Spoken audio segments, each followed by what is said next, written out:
can trust me. Aren't you glad that we can trust God? Amen. I'm glad that we are serving a God that says, you can trust in me. Amen. But in verse 1, he is saying, you can trust my presence. When he says, don't lose heart, don't be troubled, don't be afraid. You have trusted in God, you can trust in me. We want to trust in things that we can see. We want to trust in what we have. We want to trust in the vehicle that we drive. We want to trust in the home that we live in.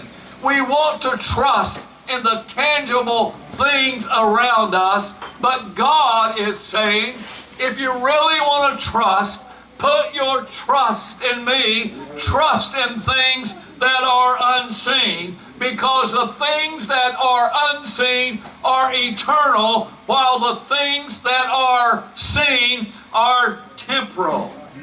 I don't know if you've ever heard the story about the busy mother that had 2 small boys. And mothers are busy when those children are young.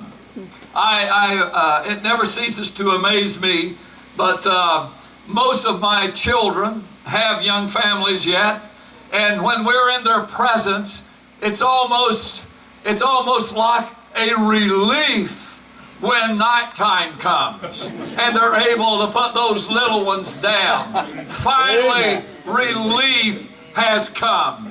And this mother had scurried around. She had the 2 little boys, and finally she got them all bathed and got them in the room and laid them down and said the goodnight prayers with them and dared them not to say a word, and turns out the light and closes the door and finally goes to her place where finally she can get some rest for the evening. And she begins to prepare. She goes in and takes that warm bath that she's been waiting on all day long. And then she washes her hair. And she wraps her hair up in a towel.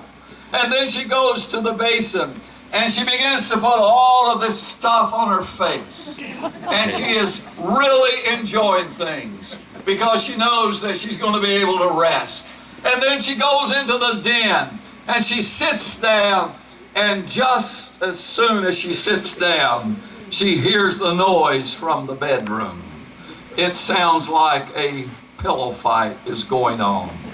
So she goes in, she opens the door, and she turns on the light, and she says, I don't want to hear another word, turns the light out, and closes the door. And those 2 little boys look at one another, and they say, what was that?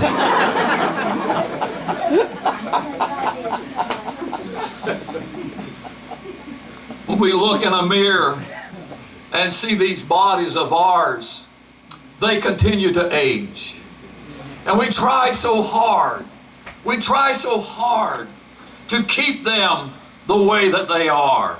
Not long ago we were driving on our way to church, and I was driving down this creek, Turkey Creek, and I told Linda, I said, Linda, I can name people from every house that we pass by here that have gone on to glory. Someone that I knew in every family. And we try as hard as we can. We try as hard as we can to preserve these bodies. But I want to tell you folks, one of these days you're going to age and you're going to get older, and things are going to begin to disappear around you. And things